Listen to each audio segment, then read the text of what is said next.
مولانا محمد وعلى آل سيدنا ومولانا محمد مبارک وسلم الصلاة والسلام علیکہ یا سیدی یا رسول اللہ وعلى آلک واصحابک یا سیدی یا حبیب اللہ۔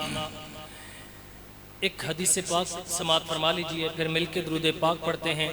یہ جو ہم بیٹھے ہیں ہم کھلے ہوئے چہروں کے ساتھ تاکہ بیٹھ سکیں، کھلے ہوئے چہرے ہمارے ہوں، مرجھائے ہوئے نہ ہوں کہ الحمدللہ ہم کتنی پاک مجلس میں بیٹھے ہیں۔ جامع ترمذی کے اندر امام ترمذی اس حدیث کو نقل فرماتے ہیں، مفہوم حدیث کا کہ جب دنیا جہان میں کوئی محافل ہوتی ہیں، اللہ تعالیٰ کے کچھ فرشتے ایسے ہیں جن کی ڈیوٹی یہی لگائی گئی ہے کہ تم نے جہاں پہ اللہ اور رسول کا ذکر ہو رہا ہو وہاں پہ جانا ہے، ان محافل پہ اپنا سایہ کر لینا ہے۔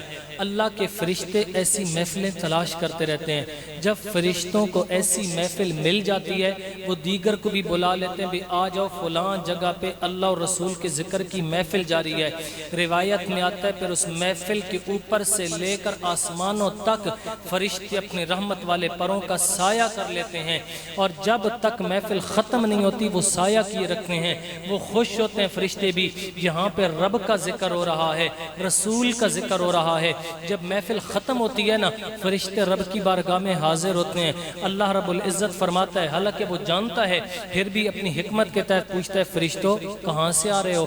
عرض کرتے ہیں، یا اللہ ہم جو ہے دوئے زمین پہ ایک محفل ہو رہی تھی تیرے اور تیرے حبیب کے ذکر کی، اس سے آ رہے ہیں۔ اللہ فرماتا ہے، اچھا بتاؤ میرے بندے کیا مانگتے تھے؟ عرض کرتے ہیں، یا اللہ وہ تجھ سے مغفرت مانگتے تھے، بخشش مانگتے تھے۔ اللہ فرماتا ہے، تم گواہ ہو جاؤ میں نے سب کی بخشش فرما دی ہے۔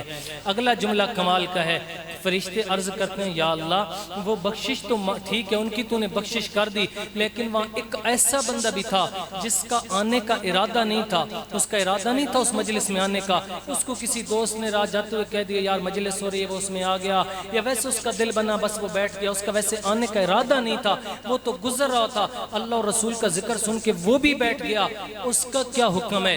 اللہ فرماتا ہے، لا یشکا جلیسہم، جو اس نیک میرے ذکر کرنے والوں کے ساتھ بیٹھ گیا وہ شکی اور بدبخت نہیں ہو سکتا۔ فرشتوں گواہ ہو جاؤ میں نے اس کی بھی مغفرت فرما دی ہے۔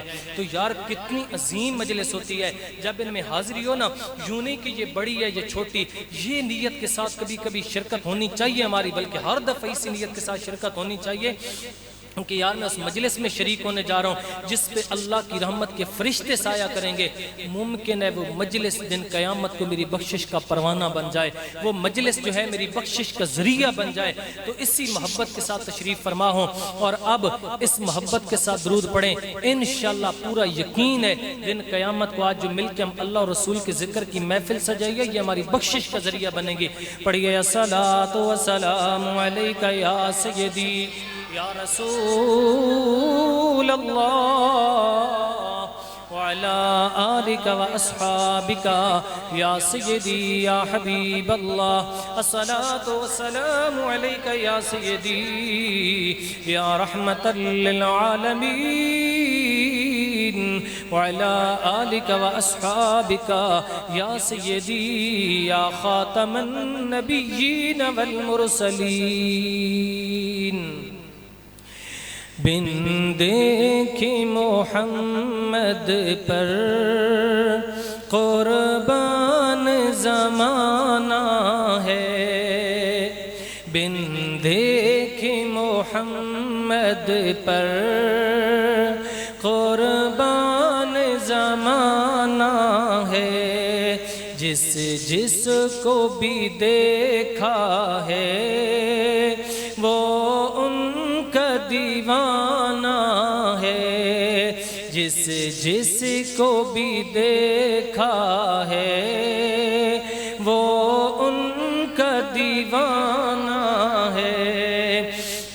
روضہ ہے جو آقا کا جنت کا وہ ٹکڑا ہے، روضہ ہے جو آقا کا جنت کا وہ ٹکڑا ہے، اس پیارے مدینے میں رحمت کا خزانہ ہے، بن دیکھے محمد پر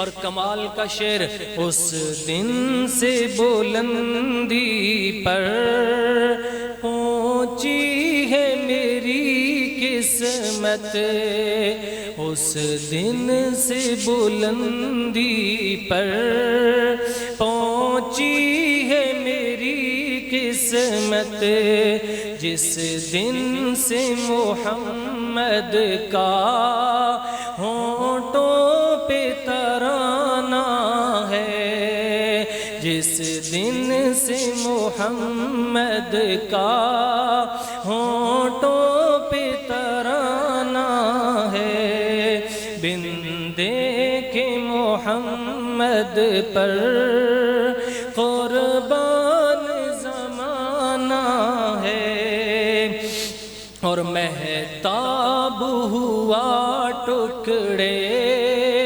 انگلی کے اشارے سے، ارے چاند ہوا ٹکڑے انگلی کے اشارے سے، ہر معجزہ اعلیٰ ہے، انداز سہانا ہے، بن دیکھے محمد پر قربان زمانہ ہے۔ اور اے نبی کے غلاموں، ہم یہ مل کر جو ذکر رسول کرتے ہیں، نبی کے نام پہ جو محافل سجاتے ہیں، یہ کیوں کرتے ہیں؟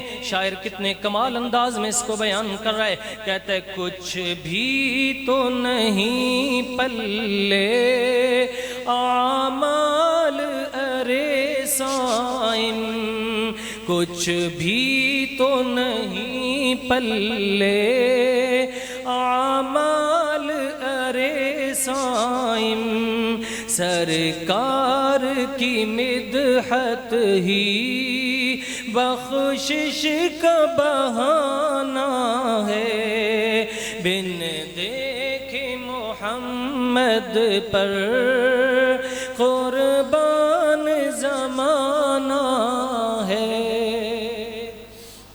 اللہ رب کائنات کی حمد و ثنا اور پیارے آقا صلی اللہ علیہ وسلم کی بارگاہ میں درود پاک کا نذرانہ پیش کرنے کے بعد میرے نہایت واجب الاحترام تمام حضور علیہ السلام کے غلاموں، بالخصوص محتمم جامع فیضان اسلام جناب محترم قاری محمد صغیر صاحب میرے والد گرامی موجود ہیں، اور مسجد عزیز خان کے امام و خطیب جناب محترم محمد الطاف طاہر صاحب، اور ماشاءاللہ میال کی سرزمین سے تشریف لائے ہمارے مہمان بڑی کرم فرما محبت والے جناب محترم حافظ محمد ذوالقرنین صاحب، دیگر حضور کے غلاموں، السلام علیکم ورحمۃ اللہ وبرکاتہ۔ میں ماشاءاللہ داد دوں گا سب آپ کے سامنے اس نوجوان جس کا نام محمد اتفاق ہے، بڑی محبت کے ساتھ وہ نوجوان ہر سال حضور کی میلاد کی محفل سجاتا ہے، کتنے اللہ والوں کے ساتھ ایک عظیم نسبت ہے، اللہ والے یہ محافل سجاتے ہیں حضور کے ذکر کی، اس نوجوان کی خصوصی کاوش اور باقی سارے احباب کے اس کے ساتھ تعاون محبتیں ہوتی ہیں کہ وہ اتنی محبت سے جو ہے وہ محفل سجاتا ہے، پھر دور دراز سے بڑے بڑے خطباء کو یہ دعوت دیتا ہے۔ ماشاءاللہ ان کے والد صاحب موجود ہیں، میں ان کو بھی خراج تحسین پیش کرتا ہوں کہ اللہ نے آپ کے بیٹے کو کس ایک نیک راہ پہ لگایا کہ اس کو اگر کوئی پیسہ جمع ہوتا ہے اکٹھا کرتا ہے تو کہاں پہ خرچ کرتا ہے؟ اللہ کے نبی کی میلاد پہ۔ کہاں پہ خرچ کر دیتا ہے؟ علماء دین پہ لگا دیتا ہے۔ اللہ تعالیٰ سب نوجوانوں کو ایسی عظیم راہیں علماء سے محبت نصیب فرمائے۔ اللہ اس نوجوان کے جتنے وہ ساتھ دینے والے ہیں، اللہ تعالیٰ سب کو دارین کی سعادت نصیب فرمائے۔ تو پیارے آقا کے غلاموں، آج ہم میلاد کی محفل میں شریک ہیں۔ پہلے تو آسان لفظوں میں یہ سمجھ لیتے ہیں کہ میلاد کہتے کسے ہیں، میلاد کیا ہوتا ہے، میلاد کس کو کہا جاتا ہے۔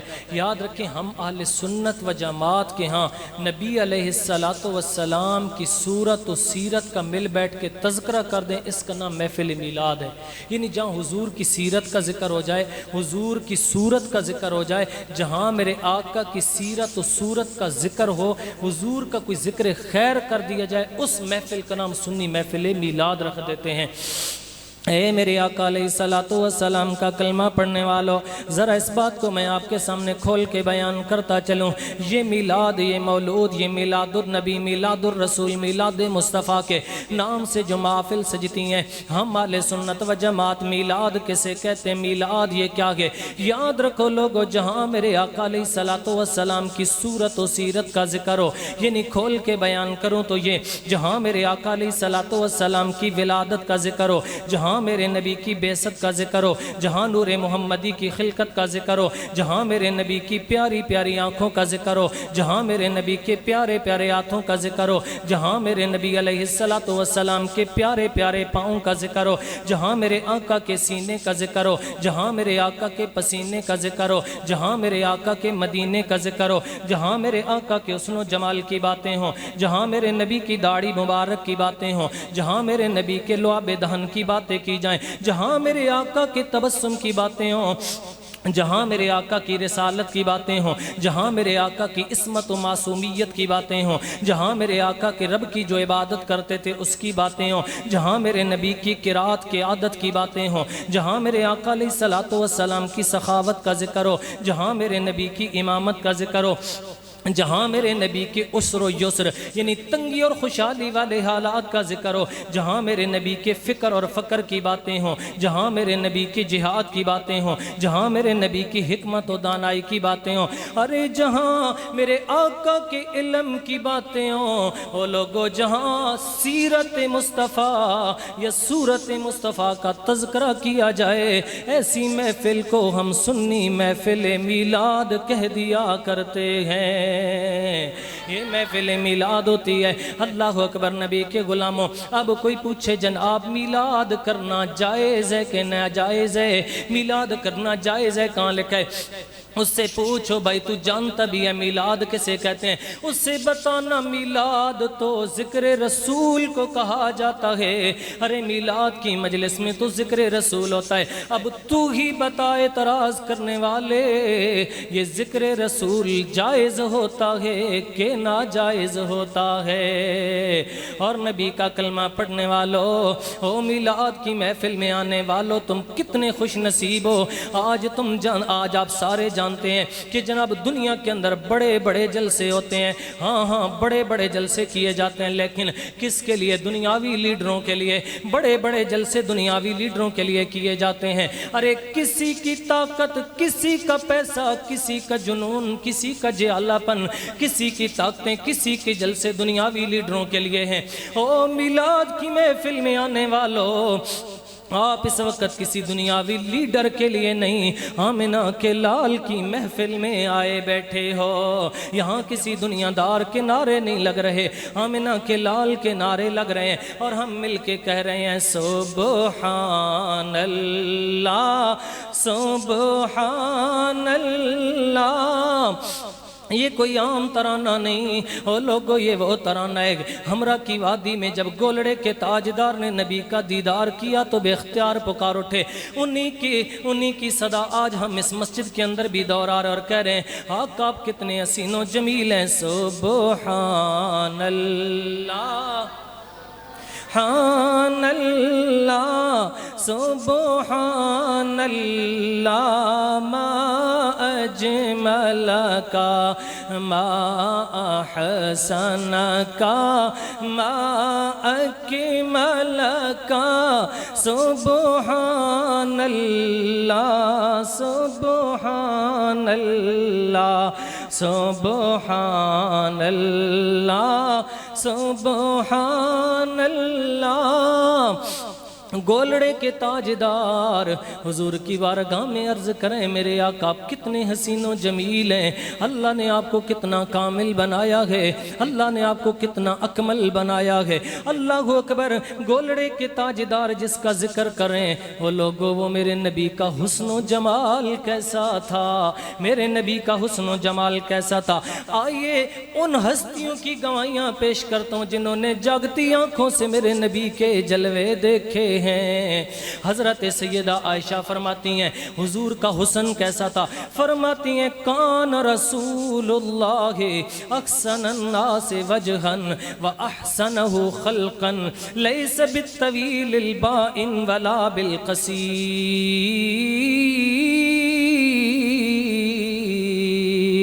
سیدہ عائشہ فرماتی ہیں لوگوں اللہ کے رسول سب سے زیادہ حسین تھے، اللہ کے نبی چہرے کے اعتبار سے اللہ کے نبی سب سے زیادہ حسین تھے، اخلاق کے اعتبار سے بھی اللہ کے رسول سب سے زیادہ حسین تھے۔ سیدہ عائشہ بیان کرتی ہیں حضور کا قد مبارک کیسے تھا۔ یہ محفل سجائی گئی نا حضور کے ذکر کے لیے، حضور کا ذکر ہی آپ کو سنا رہا ہوں۔ اے نبی کے غلام حضور کا قد مبارک کیسا تھا؟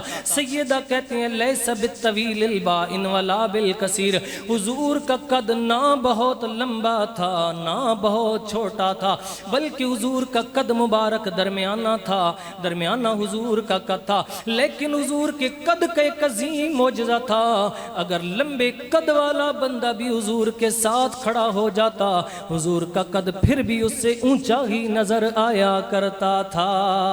یہ میرے نبی کا ایک عظیم معجزہ تھا۔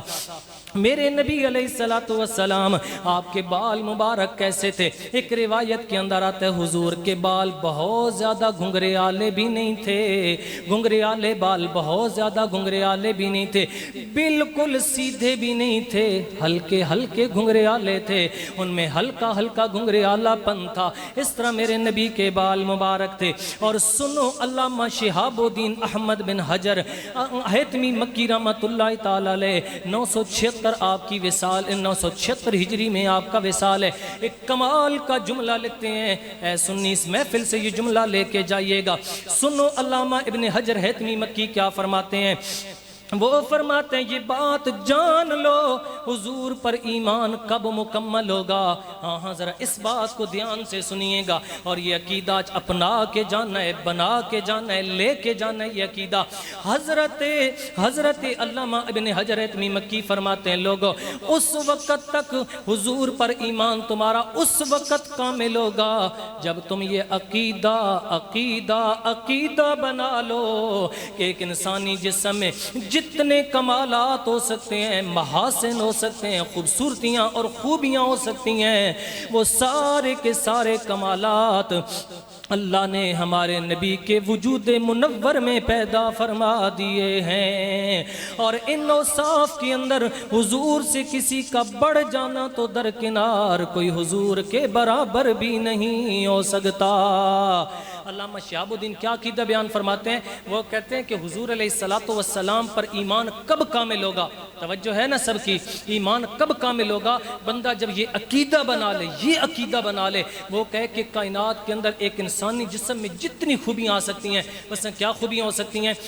انسانی جسم کے اندر ذہانت ہوتی ہے، اللہ بعض کو عطا فرماتا ہے۔ اسی طرح انسانی جسم کے اندر شرافت ہوتی ہے، صبر ہوتا ہے، تقوی ہوتا ہے، پرہیزگاری ہوتی ہے، اچھے اخلاق ہوتے ہیں۔ وہ کہتے ہیں کہ انسانی جسم میں جتنی خوبیاں ہو سکتی ہیں نا، جب تک تم یہ عقیدہ نہ بنا لو وہ ساری خوبیاں اللہ نے اپنے نبی کو عطا کی، اس وقت تک ایمان تمہارا حضور پہ مکمل نہیں ہو سکتا۔ یہ عقیدہ ہونا چاہیے، جتنی خوبیاں ایک انسانی جسم میں ممکن ہے وہ ساری خوبیاں اللہ نے ہمارے محبوب کو عطا فرما دیں۔ اور اگلی بات، ان خوبیوں کے اندر حضور کے برابر ہونا تو درکنار، حضور سے بڑھ جانا تو درکنار، حضور کے برابر بھی کوئی نہیں پہنچ سکتا۔ یہ عقیدہ ہوگا تب حضور پہ ایمان جو ہے وہ کامل ہوگا۔ تو آؤ نہ میرے آقا علیہ السلام کے غلاموں، آؤ نہ اس عقیدے کا اظہار نہ کر لیں، آؤ نہ اس عقیدے پہ اندر و دیوار کو گواہ نہ بنا لیں۔ کیسے؟ امام عشق و محبت کی زبان سے، بریلی کی حجرے میں بیٹھ کر عشق مصطفیٰ کے جام پلانے والے احمد رضا کی زبان سے اس عقیدے کا اظہار نہ کر لیں۔ میرے امام اسی عقیدے کا اظہار کرتے ہوئے کہتے ہیں سب سے اولا او اعلیٰ ہمارا نبی، سب سے اولا او اعلیٰ ہمارا نبی، سب سے بالا او اعلیٰ۔ علامہ شہاب الدین کہتے ہیں عقیدہ یہ ہونا چاہیے ہمارے نبی سے بڑھنا تو درکنار، کوئی برابر بھی نہیں ہو سکتا۔ اور اعلیٰ حضرت کہتے ہیں سب سے اولا او اعلیٰ آرا نبی سب سے بالا او آلہ شان رسول میں میرے امام کا کلام بھی سن رہے ہیں اور ان ہستیوں کی گواہیاں بھی سنیے نا جنہوں نے سر کی آنکھوں سے میرے نبی کے جلوے دیکھے ہیں۔ آؤ آپ کے ایک اور حدیث سنا دیتا ہوں، یہ حدیث بخاری میں ہے اور حضرت براء بن عازب اس حدیث کے راوی ہیں۔ وہ فرماتے ہیں لوگوں حضور کا قد مبارک نہ بہت لمبا نہ بہت چھوٹا، درمیانے قد والے تھے، اور فرماتے ہیں حضور کا سینہ کیسا تھا؟ چوڑا سینہ تھا، حضور کا سینہ مبارک چوڑا تھا۔ اور اگلی بات فرماتے ہیں لوگوں حضور علیہ السلام کے بال مبارک زلفیں رکھی ہوئی تھیں، کبھی کبھی کانوں کی لو تک ہوتے تھے، کبھی کبھی بڑھ کر کندھوں کو بھی چھو لیا کرتے تھے۔ حضور کے بال کبھی بڑھ کر کندھوں تک بھی آتے تھے۔ شرعی مسئلہ بھی یاد رکھ لیں، زلفیں رکھنا میرے آقا کی سنت مبارکہ ہے، اگر کوئی نہیں رکھتا تو گناہگار نہیں، رکھے تو اجر پائے گا۔ لیکن یہ بھی یاد رکھیں زلفیں کہاں تک ہونی چاہیے؟ کندھوں تک بس آخری حد ہے، اس سے اگر نیچے مردوں کی جائیں گی عورتوں سے مشابہت ہوگی، مرد گناہگار ہوگا۔ کندھوں تک زیادہ سے زیادہ رکھ سکتے ہیں یا اس سے اوپر کر کے زلفیں رکھنی چاہیے۔ تو اے حضور کے غلاموں میں حضرت براء بن عازب کی بات کر رہا تھا، آپ فرماتے ہیں لم ار شیئا قط احسن منہ وفی روایت مثل القمر۔ حضرت براء بن عازب کہتے ہیں اے لوگو میں نے حضور سے بڑھ کر کسی کو حسین نہیں دیکھا۔ حضور کیسے تھے؟ مثل القمر، حضور چاند کی طرح چمکدار تھے۔ صحابی کے لفظ ہیں، لیکن دوسرے صحابی کمال کی بات کرتے ہیں۔ ایک اور صحابی کہتے ہیں لوگوں میں ایک دفعہ مسجد میں آیا، اللہ کے نبی سرخ چادر اوڑھ کے بیٹھے ہوئے ہیں، کہتے ہیں ادھر رات کا وقت ہے، حضور سرخ چادر اوڑھ کے بیٹھے ہیں، ادھر آسمان پہ 14ویں کا چاند بھی چمک رہا ہے۔ صحابی کہتے ہیں کبھی میں حضور کو دیکھوں، اس چاندوں کے چاند کو دیکھوں، کبھی آسمان کا چاند دیکھوں، دونوں میں سے حسین کون ہے؟ جامع ترمذی کے اندر غالباً یہ لفظ ہیں۔ وہ فرماتے ہیں لوگوں میرے دل نے گواہی دی میرے آقا کا چہرہ چاند سے بھی زیادہ حسین اور چمکدار ہے۔ تو ہم کیوں نہ کہیں کہ سب سے اولا او اعلیٰ ہمارا نبی، سب سے بالا او اعلیٰ، اور خلق سے اولیاء، خلق سے اوپر اولیاء ہیں، اولیاء سے اوپر رسول ہیں، خلق سے اولیاء، اولیاء سے رسول، اور رسولوں سے اعلیٰ ہمارا نبی، اور رسولوں سے اعلیٰ ہمارا نبی، سب سے اولا او اعلیٰ۔ اور نبی کے غلاموں جو اس مسجد ابو بکر صدیق کے اندر بیٹھ کے یہ عقیدے کا اظہار کریں ہمارا نبی سب سے اعلیٰ ہے، یہ صرف عقیدہ میرا تیرا نہیں، یہ عقیدہ صرف بریلی کے تاجدار احمد رضا کا نہیں، یہ عقیدہ صحابہ کا بھی ہے، اور یہ عقیدہ نوریوں کے سردار جبریل امین کا بھی ہے۔ حضرت عائشہ حدیث کی راویہ ہیں، وہ فرماتی ہیں ایک بار حضور کی بارگاہ میں حضرت جبریل حاضر ہوئے، آ کے عرض کرتے رأیت مشارق الارض و مغاربہا فلم ارى رجلا افضل من محمد۔ حضرت جبریل عرض کرتے ہیں یا رسول اللہ میں نے مشرقوں کو بھی دیکھا ہے، میں نے مغربوں کو بھی کھنگالا ہے، یا رسول اللہ رب کی پوری کائنات میں آپ سے افضل کسی کو نہیں پایا۔ تو گویا وہ بھی یہی کہہ رہے تھے، اسی عقیدے کی ترجمانی میرے امام یوں کرتے ہیں سب سے اولا او اعلیٰ بھی، سب سے بالا او اعلیٰ ہمارا نبی، سب سے اولا او اعلیٰ۔ اے نبی کے غلاموں، نبی کے نام پہ سجنے والی محفل میں آنے والوں، میرے نبی کو جس اعتبار سے دیکھیں اللہ نے کامل و کمل بنایا ہے۔ میرے نبی کے جسم سے پھوٹنے والی خوشبوؤں کا کیا عالم تھا۔ کئی صحابہ سے مروی روایتیں ہیں، صحابہ کہتے ہیں اگر حضور علیہ السلام کبھی مدینے کی گلیوں سے گزرتے تھے، مدینے کی گلی سے گزر کے حضور چلے جاتے تھے، وہ رستے پھر بھی مہکتے رہتے تھے، بعد میں کوئی گزرتا وہ بھی سمجھ جاتا تھا اس راستے سے اللہ کے رسول گزر کے گئے ہیں، کیونکہ وہ راستہ بعد میں بھی مہک رہا ہوتا تھا۔ اور اسی طرح صحابہ کہتے ہیں کبھی کبھی ہم بیٹھے ہوتے تھے، اللہ کے نبی آ رہے ہوتے تھے، ابھی مجلس میں پہنچے نہیں ہوتے تھے، ہمیں پہلے پتہ چل جاتا تھا حضور آ رہے ہیں، کیوں؟ حضور کی خوشبو آنے سے پہلے ہی مجلس میں پہنچ جایا کرتی تھی۔ اللہ اکبر، آج کوئی بھی آ رہا ہو پہلے نہیں پتہ چلتا، اندر داخل ہوگا تو پتہ چلے گا فلاں صاحب تشریف لے آئے، لیکن حضور ابھی صحابہ کی مجلس میں پہنچتے نہیں تھے۔ صحابہ کہتے ہیں حضور کی خوشبو سے میں پہلے ہی پتہ چل جاتا تھا آمنہ کے لال مجلس میں جلوہ گر ہونے والے ہیں۔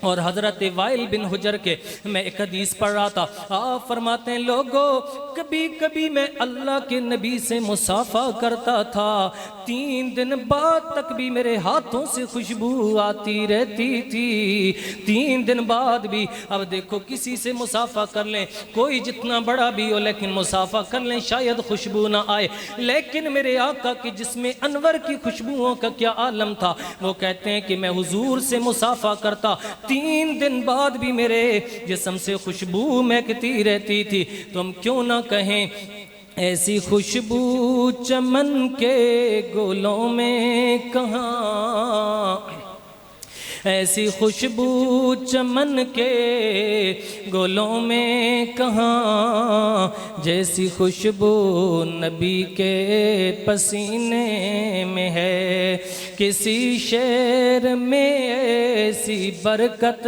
کہاں، جیسی برکت نبی کے مدینے میں ہے۔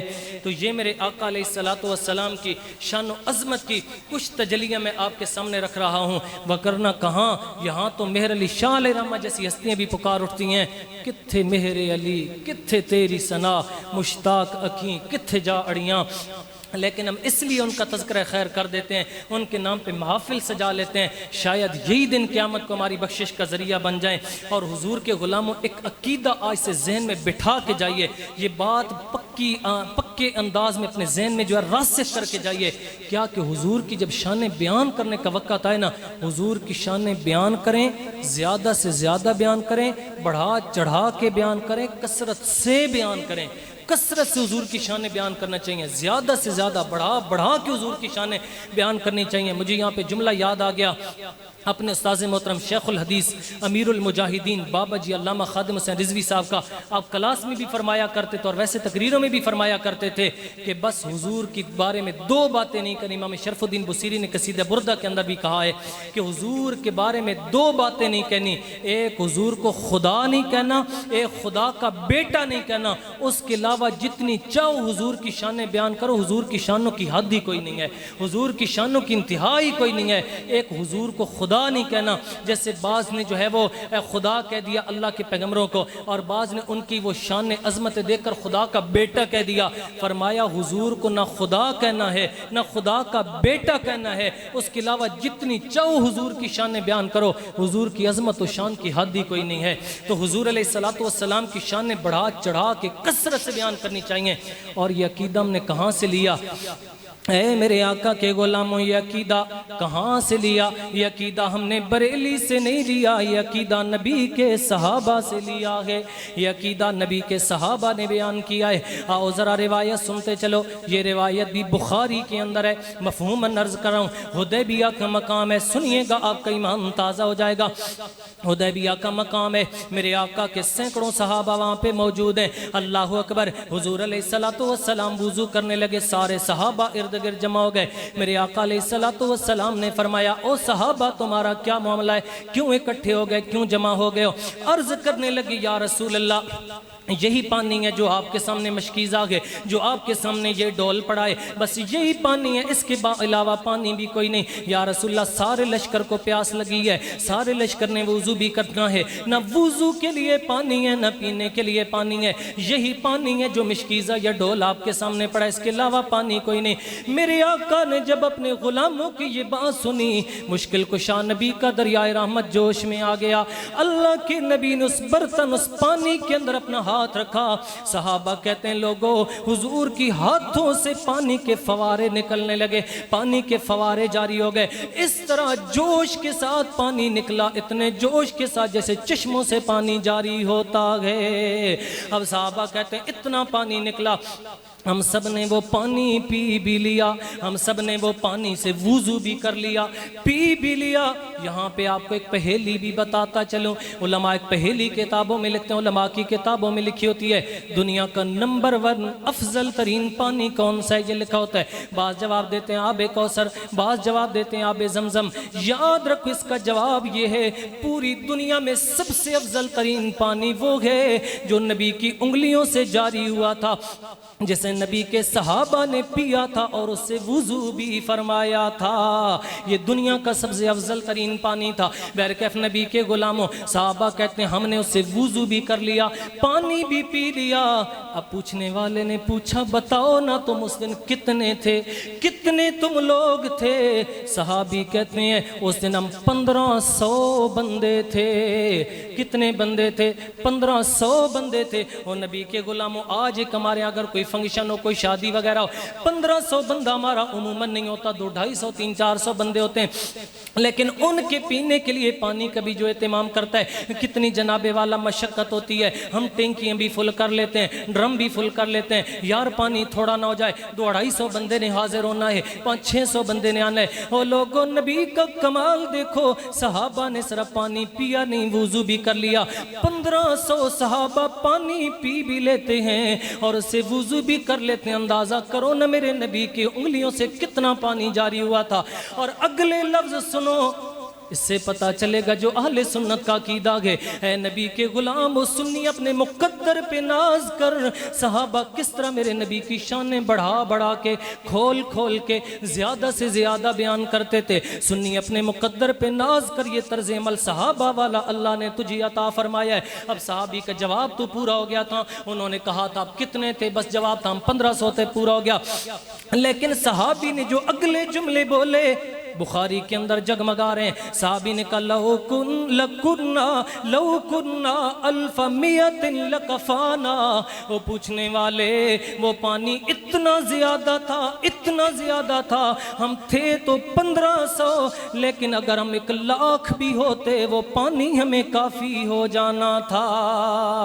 وہ کہتا اگر ہم 1,00,000 بھی ہوتے وہ پانی اتنا زیادہ تھا، ہمیں کفایت کر جاتا۔ اب آپ اندازہ کریں 1,00,000 بندے نے پانی پینا بھی ہو، وضو بھی کرنا ہو، بتاؤ نا اس کے لیے کتنا پانی چاہیے۔ اور وہ کہتے 1,00,000 بھی ہوتے وہ پانی ہمیں کافی ہو جانا تھا۔ تو پتا چلا اب جواب تو وہیں پہ ہو گیا، 1500 تھے، لیکن صحابی چاہتے ہیں میرے نبی کی شان کھل کے سامنے آئے، ان کو اور بھی نبی کی شان پتا چلے۔ اور یہ اس سے عقیدہ میں سمجھ آیا کہ نبی کی شانیں بڑھا بڑھا کے بیان کرنی چاہیے، کھول کھول کے بیان کرنی چاہیے، کیونکہ ہمارے نبی کی شان و عظمت کی حد ہی کوئی نہیں ہے۔ اور اسی طرح نبی علیہ السلام کا کلمہ پڑھنے والوں، یہ میرے نبی کی اتنی عظیمت آتی، کبھی میرے نبی کے جسم سے خوشبوئیں نکلیں تو رستے مہکنے لگتے ہیں، کبھی میرے آقا پانی کم پڑ جائے تو پورا کرتے ہیں۔ اور اسی عقیدے کو بریلی کے تاجدار بیان کرتے ہوئے کہتے ہیں ان کی مہک نے دل کے غنچے کھلا دیے ہیں، ان کی مہک نے دل کے غنچے کھلا دیے ہیں، جس راہ پہ چل دیے ہیں کوچے بسا دیے ہیں۔ اور میرے کریم سے گر قطرہ کسی نے مانگا دریا بہا دیے ہیں، در بے بہا دیے ہیں۔ در کس کو کہتے ہیں؟ اعلیٰ حضرت کہتے ہیں میرے کریم سے، میرے نبی سے کسی نے قطرہ مانگا، میرے نبی نے قطرہ نہیں عطا کیا، دریا بہا دیے ہیں۔ دیکھو نا صحابہ پانی لینے آئے وضو کے لیے، حضور نے اتنا پانی عطا کر دیا 1,00,000 بندے کے لیے بھی کافی ہے۔ میرے کریم سے گر قطرہ کسی نے مانگا دریا بہا دیے ہیں، در بے بہا دیے ہیں۔ اس کا کیا مطلب ہے؟ در کہتے ہیں موتی کو، بے بہا کہتے ہیں قیمتی کو۔ کہتے ہیں میرے نبی کی بارگاہ میں آ کے کسی نے مانگا، میرے آقا نے قیمتی موتی بھی عطا فرما دیے ہیں، در بے بہا دیے ہیں۔ میرے کریم سے گر قطرہ کسی نے مانگا دریا بہا دیے ہیں، در بے بہا دیے ہیں۔ اور اے نبی کے غلاموں، ایک نبی کا فرمان سنا دیتا ہوں، اس کو سننے کے بعد مل کے امام کا یہ شعر پڑھیں گے، انشاءاللہ لطف آئے گا۔ میرے امام حدیث پاک کا مفہوم ہے، میرے نبی کیسے کیسے کرم نوازیاں فرماتے تھے، کیسے کیسے غلاموں کو پہ کرم فرماتے تھے۔ میرے ایک نبی کے صحابی ہیں جن کا نام ہے حضرت صائب، اور غالباً یہ روایت بھی بخاری میں ہے۔ میرے نبی کے صحابی کا نام کیا ہے؟ صائب۔ کیا نام ہے؟ حضرت صائب بن یزید۔ میرے نبی کے صحابی حضرت صائب رضی اللہ تعالیٰ عنہ، 94 سال کی عمر ہے ان کی، 94 سال کی عمر ہے۔ اچھا حالت یہ ہے کہ بالکل توانا، طاقتور، تندرست، صحت مند، آنکھوں کی بینائی بھی سلامت ہے، 94 سال کی عمر ہے، کانوں کے پردے بھی، کانوں کی سماعت بھی سلامت ہے۔ کسی پوچھنے والے نے پوچھا، اے صاحب بتائیے نا آپ کی صحت کا راز کیا ہے؟ آپ کو ایسے کمال کی سے 94 سال کی عمر میں تو بندہ جناب بزرگ ہو جاتا ہے، اعضاء کام کرنا چھوڑ جاتے ہیں، آپ بالکل صحت مند ہے، اعضاء کام کر رہے ہیں۔ حضرت برا بن عازب فرمانے لگے، اے لوگو اگر اس کی وجہ جاننا چاہتے ہو تو سنو، ایک دفعہ میں بچپن میں بیمار ہو گیا تھا، بچپن میں بیمار ہوا، میری خالہ مجھے حضور کی بارگاہ میں لے گئیں، میری خالہ حضور کی بارگاہ میں لے کے گئیں اور کہنے لگیں، یا رسول اللہ ابن اختی شاکن فدع اللہ لہو، اے اللہ کے رسول یہ میرا بھانجا بیمار ہے، اللہ سے اس کے لیے دعا کر دیجئے، اللہ میرے بھانجے کو صحت عطا فرمائے، شفا عطا فرمائے۔ کہتے فدعا لی رسول اللہ صلی اللہ علیہ وسلم و کما قال، وہ کہتے لوگو اللہ کے رسول نے دعا فرما دی، اور یہ جو تم آج میری صحت دیکھ رہے ہو اس کی وجہ کوئی اور نہیں، فقط اور فقط یہ دعائے رسول کی برکت ہے۔ ہم کیوں نہ کہیں میرے کریم سے گر قطرہ کسی نے مانگا دریا بہا دیے ہیں، در بے بہا دیے ہیں، میرے کریم سے گر۔ اور اے نبی کے غلاموں، اگر واللہ میں صرف اپنے نبی کی عطاؤں کا ذکر کرنا شروع کروں، شام ہو جائیے میرے نبی کی عطاؤں کا تذکرہ ختم ہونے والا نہیں ہے۔ میرے نبی کے بڑے عظیم صحابی ہیں جن کا نام ہے ابو ہریرہ۔ حضرت ابو ہریرہ میرے نبی کے صحابی ہیں، بچہ بچہ اس نام سے واقف ہے۔ سب سے زیادہ حضور کی حدیثیں روایت کرنے کا شرف جس صحابی کو حاصل ہے ان کا نام حضرت ابو ہریرہ ہے۔ حضرت ابو ہریرہ رضی اللہ تعالیٰ عنہ ایک دفعہ میرے آقا کی بارگاہ میں آ گئے، آ کے عرض کرتے ہیں اللہ کے رسول، اے میرے آقا صلی اللہ علیہ وسلم، میں جو ہے آپ سے حدیثیں سنتا ہوں مجھے بھول جاتی ہیں، مجھے یاد نہیں رہتی، یا رسول اللہ میرا حافظہ کمزور ہے۔ اے نبی کے غلاموں، اب حضور فرما سکتے تھے نا ابو ہریرہ میں تو شریعت بتانے آیا ہوں، میں تو دین کے مسئلے بتانے آیا ہوں۔ اے ابو ہریرہ اگر حافظے کا مسئلہ کسی حکیم کے پاس جاؤ، کسی طبیب کو چیک اپ کراؤ، کوئی حافظے کی تیزی کے لیے دوا استعمال کرو، حضور فرما سکتے تھے نا، لیکن میرے آقا اپنے غلاموں کی دنیا بھی سنوارتے ہیں، دین بھی سنوارتے ہیں، آخرت بھی سنوار دیتے ہیں۔ اب حضرت ابو ہریرہ عرض کرتے ہیں اللہ کے رسول، آپ کی باتیں سنتا ہوں مجھے یاد نہیں رہتے، حافظہ کمزور ہے۔ میرے آقا نے فرمایا ابسط رداءکا، اے ابو ہریرہ اپنی چادر بچھا دو، اے ابو ہریرہ اپنی چادر بچھاؤ۔ اب دیکھو نا، سے یہ بھی پتا چلا نبی جو بات کہہ دیں، اب حافظہ مانگا حضور کوئی وظیفہ بتاتے، کوئی دعا ارشاد فرماتے، اب بظاہر چادر اور حافظے کا جوڑ نہیں بنتا۔ سمجھ یہ آئی لوگوں نبی جو بات کہہ دیں، عقل میں آئے یا نہ آئے، اس کے سامنے سر جھکا دینا چاہیے۔ حضرت ابو ہریرہ کہتے ہیں حضور نے مجھے فرمایا چادر بچھا دو، میں نے چادر بچھا دی، حضور نے ایسے فضا میں لپ بھری اس کے اندر ڈال دی، اپنی مٹھی بھری حضور نے اس کے اندر ڈال دی۔ مجھے حضور نے فرمایا اٹھاؤ اسے سینے سے لگاؤ۔ فرماتے ہیں لوگوں میں نے اس حدیث کو، اس کو چادر کو اٹھایا، سینے سے لگایا، فما نسیت بعد شیء کما قال، وہ کہتے ہیں لوگوں اس دن کے بعد آج یہ دن آ گیا، حدیث تو درکنار، اب مجھے کوئی بھی بات نہیں بھولتی، اب مجھے کوئی بھی بات نہیں بھولتی۔ حافظہ اتنا قوی ہو گیا تو کیوں نہ کہیں امام کی زبان سے کہ میرے کریم سے گر قطرہ کسی نے مانگا، دریا بہا دیے ہیں، در بے بہا دیے ہیں۔ اور آخر میں ایک فقہی مسئلہ آپ کے سامنے عرض کر دیتا ہوں، یہ مجھے کہا گیا تھا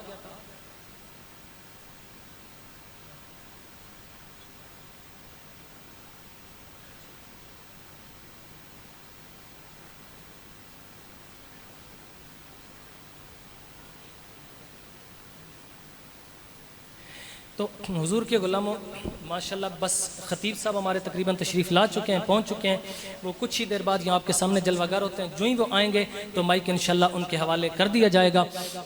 میں ایک فقہی مسئلہ پوچھا گیا اس حوالے سے، اور کچھ جو ہمارے میلاد کی محفل ہو رہی ہے نا، ذرا کھلے انداز میں آپ کو یہ مسئلہ سمجھا دیتا ہوں۔ پہلی بات تو دیکھیے کہ جو ہے نا وہ ایک یہ بات کی جاتی ہے جناب نبی تم میلاد کرتے ہو، کیا اوروں نے کیا ہے؟ بس مختصر سا جواب علامہ خادم حسین رضوی صاحب دیا کرتے تھے۔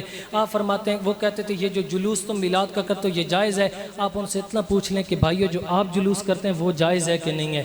آپ بھی کرتے ہیں جلوس؟ دیکھو اگر کوئی اعتراض کرے، ہم پہ اعتراض کرے گا تو جواب دینا ہمارا حق بنتا ہے۔ اگر کوئی جناب تم میلاد کا جلوس کرتے ہو کیا یہ جائز ہے؟ بس اتنا سوال یار، جو آپ جلوس کرتے ہیں وہ کسی حدیث سے ثابت ہیں، وہ قرآن سے ثابت ہیں؟ پھر مزے کی بات یار، صحابہ کا جلوس جائز ہے تو صحابہ کے آقا کے نام پہ جلوس جائز کیوں نہیں ہے؟ صحابہ کا اگر جلوس جائز ہے، حضرت ابو بکر کا جلوس جائز، حضرت عمر کا جلوس جائز ہے، تو صحابہ کے آقا کا جلوس کیوں جائز نہیں ہے؟ تو بالکل یہ کیا جا سکتا ہے، یہ ایک محبت رسول کا اظہار ہے، کیا جا سکتا ہے۔ دوسری بات یہ کہ آپ کو آسان لفظوں میں بتا دوں، اگر کوئی کہنے جی میلاد کس سے کہتے ہیں، آپ نے کہنا بھی ہم مل کے بیٹھتے ہیں، اپنے پیارے آقا کا ذکر خیر کر لیتے ہیں، تلاوت ہوتی ہے، نعت و بیان کا سلسلہ ہوتا ہے، اسی کو میلاد کہہ دیتے ہیں۔ میلاد کس چیز کا نام ہے؟ مل کے حضور کا ذکر کرنے کا نام ہے۔ اب حضور کے ذکر کرنے کے لیے بھی کسی دلیل کی حاجت ہوگی۔ اب دیکھو جو جس سے محبت کرتا ہے وہ تو کہتا ہے کسی انداز میں میرے محبوب کا ذکر چھڑ جائے، بھائی میرے نبی کا ذکر چھڑنا چاہیے۔ یار بات نبی کی ہو اور امتی دلیلیں مانگتا پھرے کہ حضور کا ذکر کہاں پہ لکھا ہے کرنا ہے؟ بھائی حضور تو ہماری محبوب ترین ہستی ہیں، ان کا تو جب بھی ذکر چھڑ جائے بندے کا دل باغ باغ ہونا چاہیے کہ یار میرے نبی کا ذکر چھڑ گیا، چاہے وہ میلاد کے نام پہ ہو، چاہے وہ معراج کے نام پہ ہو، چاہے وہ کسی اور نام پہ ہو، بس ذکر ہمارے محبوب کا چھڑ گیا ہے، ہمیں تو اس پہ خوشی کا اظہار کرنا چاہیے۔ تو بیرکف میلاد ذکر رسول کا نام ہے، جس انداز میں حضور کا ذکر کر دیا جائے ہم اسے میلاد کہہ دیتے ہیں۔ دوسرا، میلاد کی کوئی خاص حیت مقرر نہیں ہے، ہمارے علماء بارہا اس کو بیان کرتے رہتے ہیں، آپ کسی بھی انداز میں میلاد کا ذکر کر سکتے ہیں۔ دیکھیے اس مہینے میں یار حضور جلوہ گر ہوئے تھے نا، ہمارے نبی آئے تھے نا، یار کسی کے ہم بیٹے کی ولادت ہو، بندے گھر کے اندر مٹھائیاں رکھتے ہیں، جو آتا ہے ڈبہ اس کے سامنے کر دیتے ہیں، میرا بیٹا پیدا ہو آپ بھی مٹھائی کھائیں،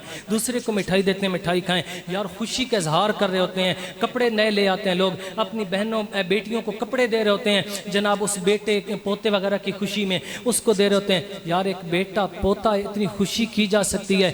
آمنہ کے لال دنیا میں جلوہ گر امتی اس پہ خوشی کا اظہار نہیں کر سکتا، امتی اس دن مٹھائیاں بانٹ دے، امتی اس کے اندر کوئی جھنڈے لگا دے، امتی اس کے اندر جو ہے وہ کوئی کسی اور انداز میں شریعت کے دائرے میں رہ کے خوشی کا اظہار کرے، کیا ممانعت ہے؟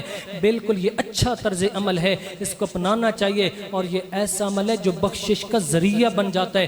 ویسے یاد رکھیں شرعی مسئلہ یہ ہے، کافر کو اس کا کوئی عمل فائدہ نہیں دیتا، لیکن حضور کی محبت کافر کو بھی فائدہ دے جاتی ہے۔ کیسے؟ روایت ہے بخاری کے اندر ہے، ابو لہب جب مر گیا نا، کسی نے بعد میں خواب میں دیکھا، غالباً حضرت عباس نے خواب میں دیکھا، انہوں نے پوچھا تو حضرت عباس نے خواب میں دیکھا تو پوچھا ابو لہب تیرا کیا حال ہے؟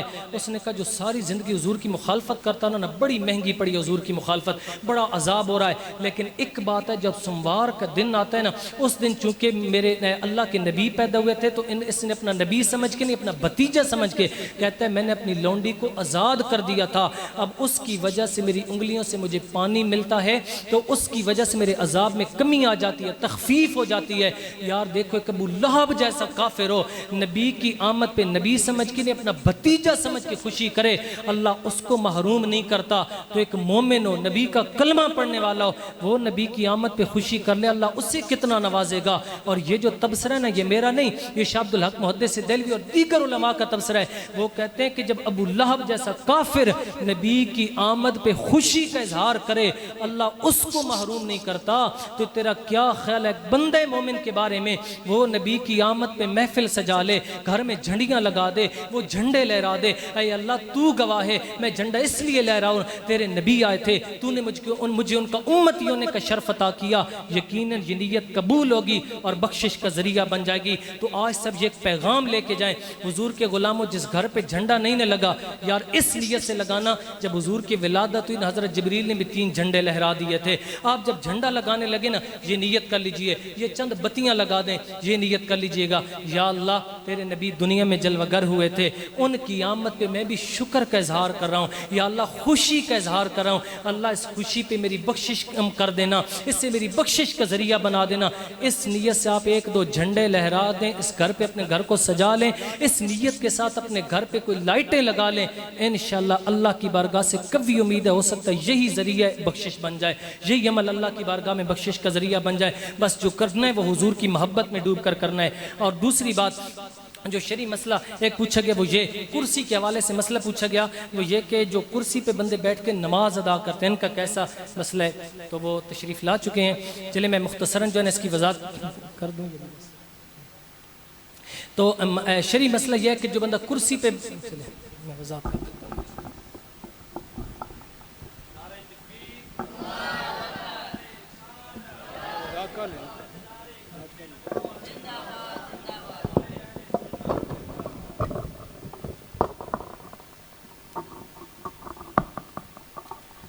ماشاءاللہ مرحبا، جن کا انتظار تھا، پیر سید نعمان شاہ صاحب آل رسول میں سے بھی ہماری خوش نصیبی، ایک ماشاءاللہ سادات کی نسبت، دوسرا ورثۃ الانبیاء ہونے کا،